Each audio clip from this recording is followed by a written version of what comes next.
शैतानिर्रजीम बिस्मिल्लाहिर्रहमानिर्रहीम। प्यारे बच्चों, अस्सलाम वालेकुम। मैं आपकी उर्दू टीचर क्लास 7 की। आज के वीडियो में हम पढ़ने जा रहे हैं न्यूटन का कारनामा। न्यूटन एक साइंटिस्ट था। उसने बहुत सारे कारनामे किए हैं। उसने 1642 से 1727 ईस्वी तक बहुत सारे कारनामे किए। दरख्तों से फल गिरते किसने नहीं देखते, मगर जब सेब का एक टुकड़ा न्यूटन के सिर पर पड़ा तो इंसानी इल्म और फिक्र की तारीख का एक नया बाब खुल गया। क्योंकि इस वाक़या से साइंसदान ने कश्फ सकुल के वो उसूल अखज़ किए जिन्होंने आजकल की साइंस के अरे खदुखाल की तरबियत की। दरख्तों से फल गिरते किसने नहीं देखते, यानी जब दरख्त पर सेब गिरता है, अखरोट गिरता है, कोई फल गिरता है, वो किसने देखा? वो किसने नहीं देखा। मगर जब सेब का एक टुकड़ा न्यूटन के सिर पर पड़ा तो इंसानी इल्म और फिक्र की तारीख का एक नया बाब खिल गया। जब सेब न्यूटन के सर पर गिर पड़ा तो सवाल उठा, तो इंसानी इल्म और फिक्र की तारीख। उसने कहा, ये कहाँ से आया और क्यों जमीन पर गिर गया। क्योंकि इस वाक़या से साइंसदान ने कश्फ सकुल के वो उसूल अखज़ किए हैं, यानी साइंसदानों ने कश्फ सकुल यानी बहुत सारी कोशिशें की, वो उसूल अखज़ किए जिन्होंने आजकल की साइंस के अरे खदुखाल की तरबियत की। बहुत सारे उसूल उन्होंने अखज़ किए हैं जो आज के साइंसदान भी कर सकते हैं। मॉडर्न साइंस जिसे गैलीलियो और इसके पेशराओं ने अपने खून से सींचा था। पेशरा मीन्स आगे। न्यूटन तक पहुंचते हुए एक तन्नावर पौधा बन गया जिसकी मजीद नशीनुमा कोना साजगार हवा के झोंकों से कोई खतरा न रहा। न्यूटन के अहद में रियाजी, नजूम, सितारों का इल्म और फिजिक्स जैसे इल्म बलोगत को पहुंचे। यानी न्यूटन ने बहुत सारे काम किए। उसने मैथमेटिक्स भी पढ़ा, सितारों का इल्म भी पढ़ा, फिजिक्स भी पढ़ी।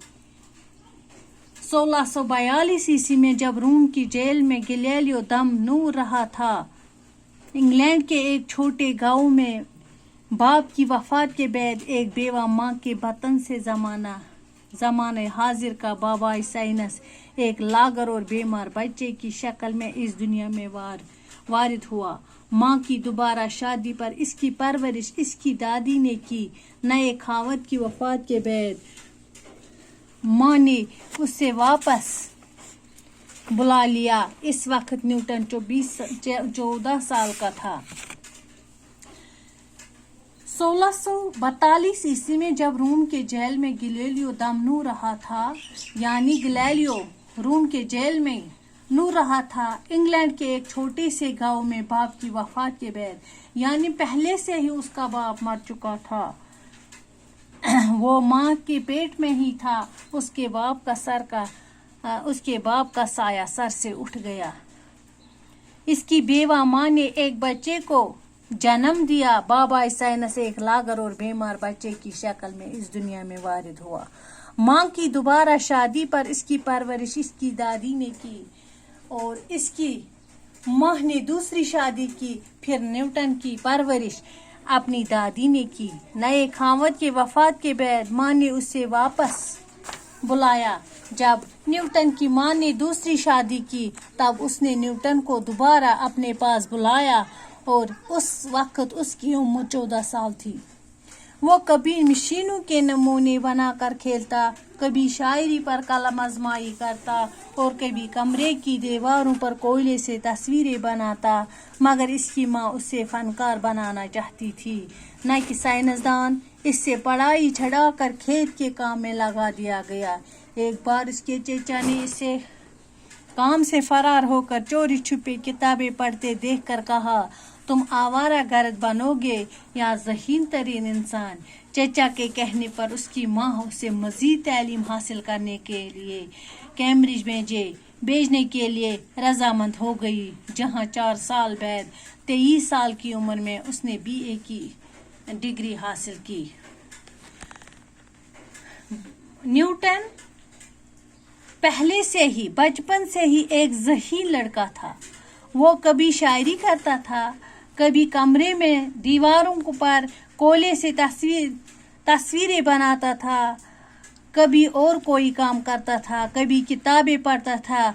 मगर न्यूटन की माँ उससे साइंसदान नहीं बनाना चाहती थी, वो उसको एक फनकार बनाना चाहती। उसकी एम थी वो एक फनकार बने। इससे पढ़ाई छिड़ाकर खेत के काम में उसने उसे पढ़ने नहीं दिया और खेत में काम करने को कहा। एक बार उसके चचा ने उसे काम से फरार होकर चोरी छुपे किताबें पढ़ते देखकर कहा। एक बार वो खेत में काम कर रहा था, उसके चाचा ने देखा उसको, वो चोरी छुपे किताबें पढ़ रहा था। उसने उससे कहा, या तो आप आवारा बनोगे या ज़हीन तरीन बच्चा बनोगे। चचा के कहने पर उसकी माँ उससे मज़ीद तालीम हासिल करने के लिए कैम्ब्रिज भेजने के लिए रजामंद हो गई और दोबारा उसने उसको स्कूल भेजा और उसको दोबारा तालीम हासिल करने के लिए कैम्ब्रिज भेजा, जहाँ 4 साल बाद 23 साल की उम्र में इसने BA की डिग्री हासिल की और 4 साल के बाद उसने BA की डिग्री हासिल की। बाकी वसलाम, अल्लाह हाफिज़।